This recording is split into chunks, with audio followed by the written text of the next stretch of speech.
80 to 100 మధ్యలో నా హ్యాండ్లో ఒక రేంజ్లో అవుతుంది ఇప్పుడు. Look at this. Start the story of wheels part 2. అరే అరే అరే ఎక్కడ ఉండాల్సినోడు ఎక్కడికి వస్తున్నావరా? దీన్ని గుడ్ మార్నింగ్ అనాలో గుడ్ నైట్ అనాలో కూడా తెలియట్లే. టైం 3 o'clock అవుతుంది. ఎప్పుడు స్టార్ట్ అవుతున్నా? ధనుష్కోటికి డైరెక్ట్గా వెళ్ళిపోవట్లేదు. ఈరోజు మార్నింగ్ తంజావూరుకి వెళ్ళి తంజావూరులో 1 day టైం స్పెండ్ చేసి తర్వాత Rameswaram Dhanushkodi plan. Thanjavur sunrise టైంకి అక్కడ ఉండాలి, ఎందుకంటే ఆ టెంపుల్ చాలా బ్యూటిఫుల్గా ఉంటుంది సన్ రైజ్ టైంలో. ఇప్పుడు ఎలాగో చెన్నైలోనే ఉన్నా కాబట్టి చెన్నై నుంచి ఒక 350 kilometers ఉంటుంది తంజావూరు. మొత్తానికి సౌత్ ఇండియాలో ఆవులు ఎక్కువ అంటారు, కానీ సౌత్ ఇండియా మొత్తానికి కలపకూడదు యాక్చువల్గా. ఈ తమిళనాడు ఒక్కటి చాలు. ఇవి 2 గొడవ పడుతున్నాయి బాబు, పక్కెళ్ళాడుకోమ్మా. నైట్ అయితే మాత్రం చెన్నై రోడ్స్ చాలా బ్యూటిఫుల్గా ఉంటాయి. కాకపోతే మేము సిటీ అవుట్స్కట్స్లో ఉంటాము, అంటే మా కాలేజ్ సిటీ అవుట్స్కట్స్లో ఉంటుంది. మావే కాదులేండి, కాలేజెస్ అంటేనే సిటీ అవుట్స్కట్స్లో ఉంటాయి. సో ఇక్కడి నుంచి బయటికి డైరెక్ట్గా వెళ్ళిపోతాం కాబట్టి సిటీ లోపలికి పెద్దగా ఎంటర్ అవ్వం. జస్ట్ ఊరికే అలా టచ్ అయ్యి వెళ్ళిపోతాం కాబట్టి మోస్ట్లీ సిటీ చూడలేరు. ఫ్యూయల్ ఫిల్ చేసుకోవాలి. ఇప్పుడు వెళ్ళి దగ్గరలో ఫ్యూయల్ పంప్స్ ఉన్నాయి.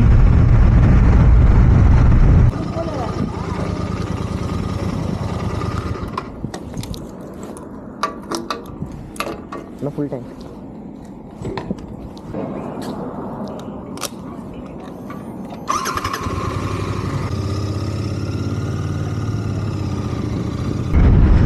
Good morning, beautiful morning.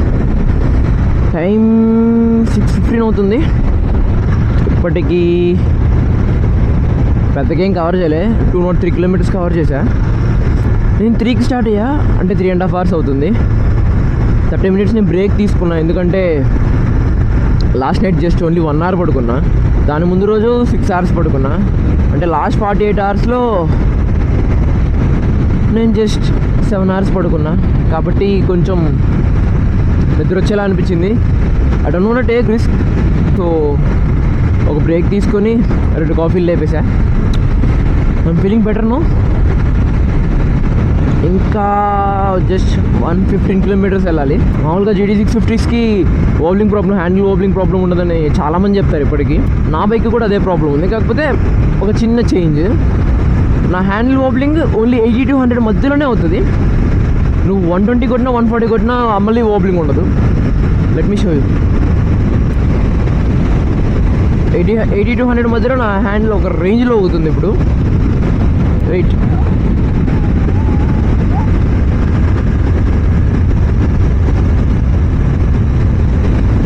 Cross అయ్యా ఓబ్లింగ్ అయిపోయింది. ఈవెన్ నేను 120 టచ్ చేసి దాటినా కూడా ఓబ్లింగ్ ఉండదు.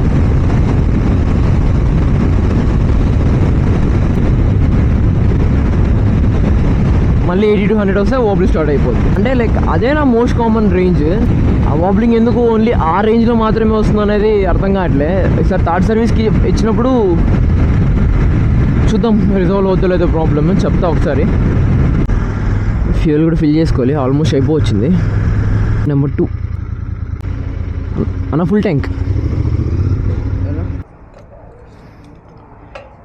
Full tank 8.53 liters. 202.3 divided by 8.51, 23.77, nearly 24. Not bad. చాలు, ఈ మాత్రం చాలు. 240 kilometers done already. 85 kilometers to go. Road కంప్లీట్గా ఇలాగే ఉంటే 1.5 hour రీచ్ అయిపోవచ్చు. 85 kilometers. Look at this.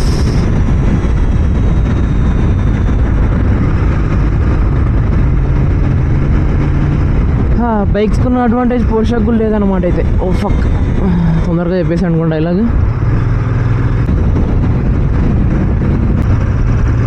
I'm coming bro.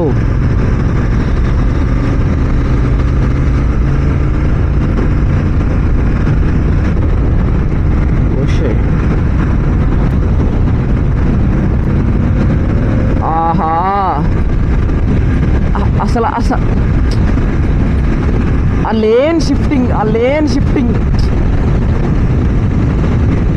అసలు క్రేజీ క్రేజీ క్రేజీ అసలు అదేదో పక్కకి వెళ్ళిపోతుంది లేన్ షిఫ్ట్ అవ్వడం.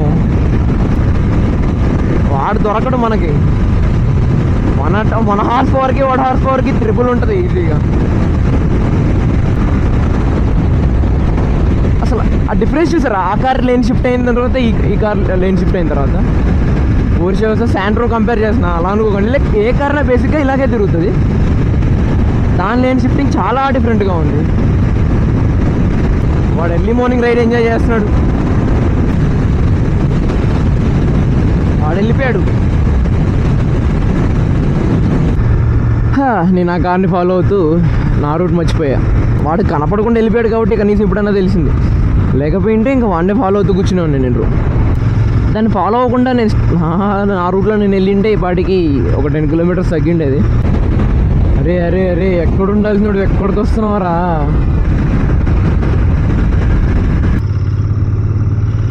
So finally we are in Thanjavur. 3కి స్టార్ట్ అయ్యా, 8కి రీచ్ అయిపోయా. అంటే 5 అవర్స్లో రీచ్ అయిపోయా అనుకున్నట్టే అయింది. కాకపోతే జస్ట్ ఒక 10 మినిట్స్ లేట్. మనం బ్రేక్లు కూడా కొంచెం ఎక్కువ తీసుకున్నాం కాబట్టి కొంచెం లేట్ అయింది, కానీ వి డన్ వెల్. సో ఈరోజు ఇక్కడే తంజావూరులో టైం స్పెండ్ చేసేసి రేపు మార్నింగ్ మళ్ళీ రామేశ్వరం వెళ్ళాలి, to the last roads of India. Let's go. So all done with Thanjavur. ఇది డే 2 యాక్చువల్గా. నేనంతా తంజావూరులో టైం స్పెండ్ చేశాను. ఈ వీడియో అప్లోడ్ చేసిన 1 వీక్ తంజావూరు వీడియో అప్లోడ్ చేస్తా, డోంట్ మిస్ దట్. చాలా బాగా వచ్చింది బ్లాగ్ అయితే. నెక్స్ట్ ఇప్పుడు ధనుష్కోడి రామేశ్వరం యాక్చువల్గా, which is our final destination. నిన్న మైలేజ్ నియర్లీ 23.7 ఇచ్చింది కదా. ఈరోజు అప్పుడే రిజర్వ్లోకి వెళ్ళిపోయింది bike. So this will stop number 3.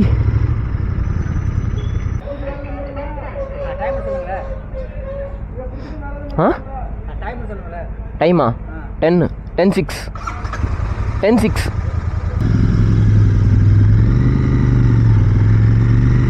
22.6 mileage ఇచ్చింది. నిన్న యాక్చువల్గా 24 ఇచ్చింది. Start the story of wheels part 2.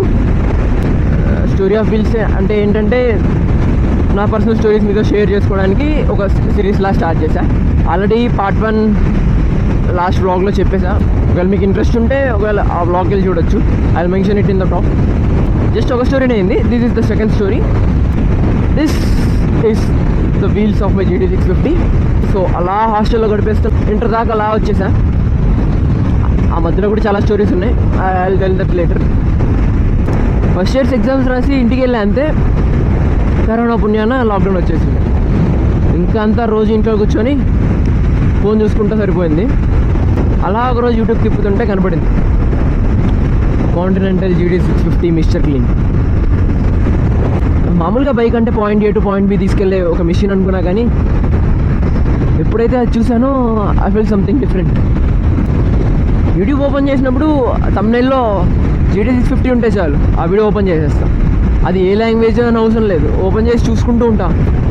అసలు ఇంక కొంటానో లేదో, అసలు నా ఏజ్ ఎంత నాకు అసలు అవసరం లేదు, జస్ట్ ఓపెన్ చేస్తా చూసుకుంటూ ఉంటాం. ఇంకా సెకండ్ ఇయర్ ఎగ్జామ్స్ రాయకుండానే నా ఇంటర్ అయిపోయింది. ఇంకా తర్వాత బీటెక్లో ఎలాగో జాయిన్ అవుతున్నాం కదా, ఇంకా ఇంట్లో ఏదో ఒకటి చెప్పి బైక్ తీసుకోవాలని ఫిక్స్ అయిపోయా. మా ఇంట్లో నాకు బైక్ కొనిస్తారో లేదో అదే పెద్ద డౌట్. మరి ఇలాంటి బైక్ అంటే ఇంకేమంటారో అని పిచ్చ భయం వేసింది. సర్లే ఏదైతే అయిందని బీటెక్ కాలేజ్ అడ్మిషన్ అయిపోగానే ఇంకా మా డాడీ దగ్గరికి వెళ్ళి నాకు బైక్ కావాలి అని అడిగా. అది వినంగానే మా ఇంట్లో యాజ్ యూజువల్ ఇండియన్ పేరెంట్స్ లాగే 100 మాటలు మాట్లాడారు. అది ఇది ఇది అది చాలా చెప్పారు. నేను వాళ్ళని ఏదో ఒకటి కన్విన్స్ చేద్దామని చాలా ట్రై చేశాను.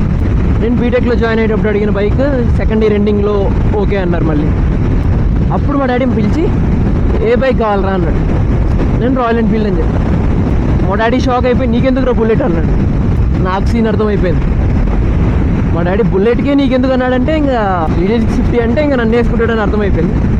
సర్లే ఏదో ఒకటి అని చెప్పేసా. ఇంకా మళ్ళీ మా ఇంట్లో పంచాయతీ మొదలైంది. అది 1 వారం రోజులు నడిచింది. ఇంకా మా డాడీ ఫైనల్గా ఇదే నీకు కొనిచ్చే లాస్ట్ థింగ్, ఇంకా నీకు నెక్స్ట్ టైం కావాలనుకున్నా నువ్వే కొనుక్కోవాలి, నువ్వు సంపాదించుకోవాలి అన్నాడు. మనకు కొనిస్తా అన్న తర్వాత మనం దేనికైనా సరే అంటాం. ఇంకా సరే అని చెప్పేసా. ఇంకా మా ఊర్లోనే రాయల్ ఎన్ఫీల్డ్ షోరూమ్ ఉంది, అక్కడికి వెళ్ళి అడ్వాన్స్ కట్టేసి బైక్ బుక్ చేసా. 3 months వెయిటింగ్ పీరియడ్ అన్నాడు. సరే అని చెప్పి కాలేజ్కి వెళ్ళిపోయాను. కాలేజ్ చెన్నైలో ఉంటుంది. చెన్నైలో ఎప్పుడైనా బయటికి వెళ్ళినప్పుడు రోడ్డు మీద GD650 కనబడితే ఆ ఫీల్ వస్తుంది, yeah someday this gonna be mine అని. నేను నిన్న పోస్టర్ చూసినప్పుడు ఎగ్జైట్ అయిన దానికి డబుల్ ఎగ్జైట్ అయ్యామండి. నా బైక్ నా బైక్ అంటే GD650 రోడ్డు మీద కనబడితే చూసిన ప్రతిసారి ఇంకొన్ని రోజులు I have to wait for some more days and this gonna be mine.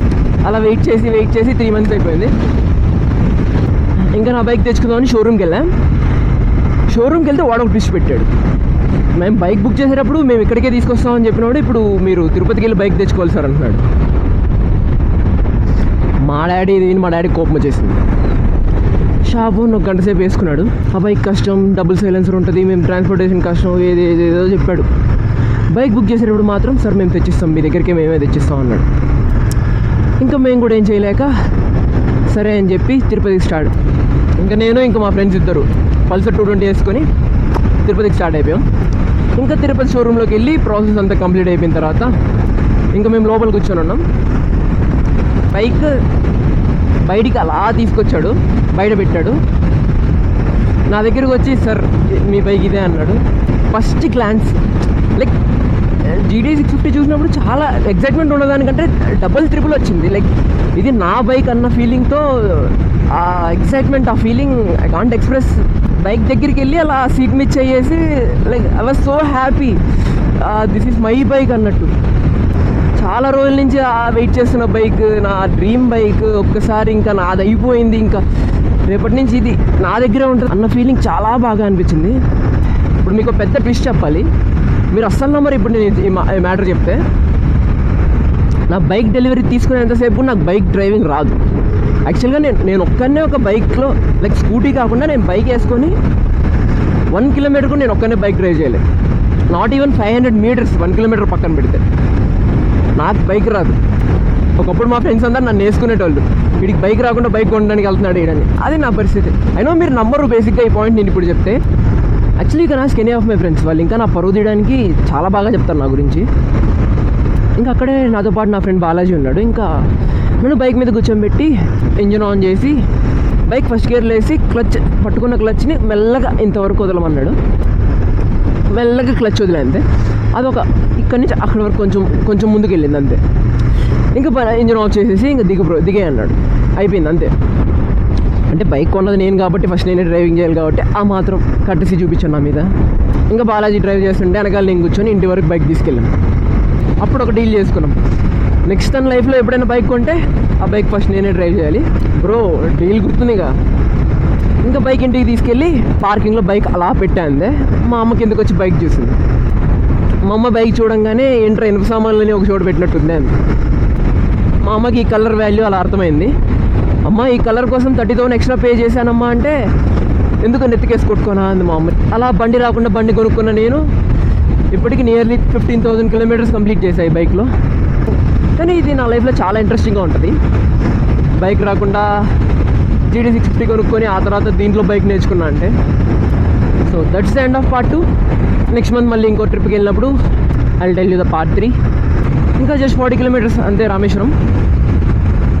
యాక్చువల్గా రామేశ్వరం ఒక ఐలాండ్. రామేశ్వరంకి వెళ్ళడానికి మనం ఒక బ్రిడ్జ్ పై నుంచి వెళ్ళాలి. దాని పేరు సంథింగ్ పంబన్ బ్రిడ్జ్ ఏదో ఉండాలి. ఆ బ్రిడ్జ్ పై నుంచి ట్రైన్ జర్నీ మాత్రం చాలా బాగుంటుందంట. ఆ బ్రిడ్జ్ కన్స్ట్రక్షన్ చేసి 100 years పైన అయిపోతుంది. బైక్స్ కార్స్ కోసం ఇంకో బ్రిడ్జ్ ఉంటుంది సపరేట్గా.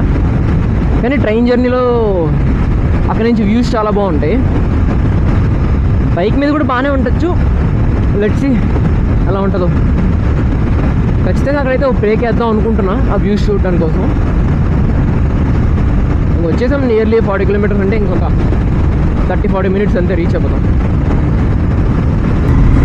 And this is Pamban bridge.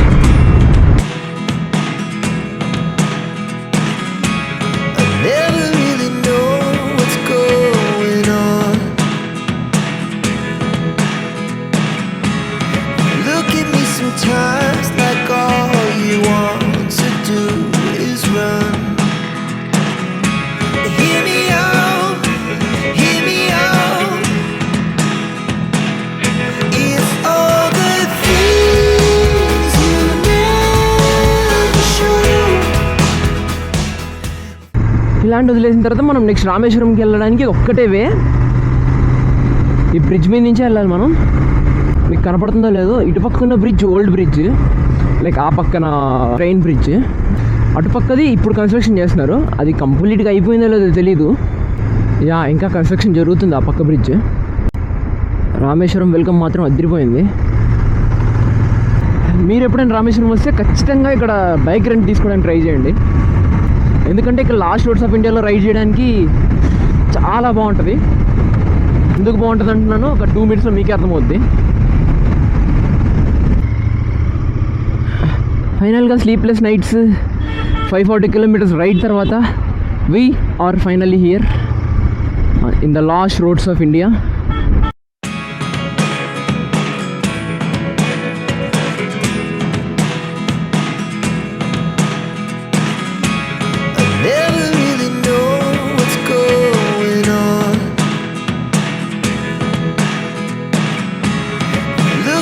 Sometimes like all you want to do is run.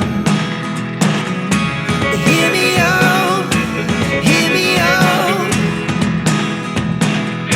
It's all the things you never show. There are the things I want to know. Secrets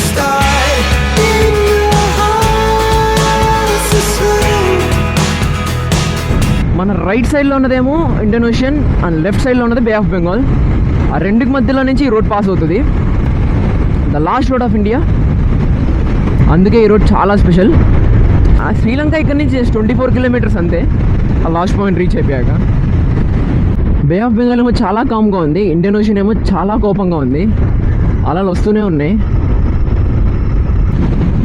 finally I'm riding in the last roads of India. ఇది ఎప్పటి నుంచో నేను చేద్దాం అనుకున్న ride ఈరోజు కుదిరింది.